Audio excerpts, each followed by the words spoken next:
Hello বন্ধুরা, সবাই কেমন আছো? দেখো, আজ তোমাদের সামনে না একটা হাতের কাজের ভিডিও নিয়ে এসেছে। দেখো তো কেমন হয়েছে। অবশ্যই কিন্তু সবাই কমেন্ট করে জানাবা। আর এইটা কিন্তু আমার মেয়ে করেছে। ওর যে কি ভালো লাগছে এসব করতে, বলে বোঝানো যাবে না। যাই হোক, ও এখনও অনেক ছোট, ক্লাস 7-এ পড়ে। ওর এসবের প্রতি একটু ঝোঁক। ও যেহেতু ড্রয়িং শেখে, তার কারণে ওর এসব কাজের প্রতি একটু ঝোঁক বেশি। তো এটা হচ্ছে ওদের স্কুল থেকে হাতের কাজে কুলোর উপরে কিছু পেন্টিং করতে বলেছে।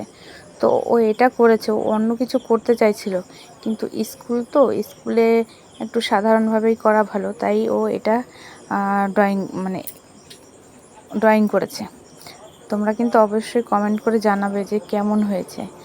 আর এর থেকে ভালো ভালো কিছু ওগুলোতে করছে, সেটা তোমাদের সামনে পুরো ভিডিওটা নিয়ে আসবো, যদি তোমাদের ভালো লাগে। আর এটাই না, আমি ভিডিও করতে পারিনি, যখন কাজটা করছিল তো তখন ফোন দিয়ে আমি আর ভিডিওটা করতে পারি। অবশ্যই তোমরা কমেন্ট করে জানিও।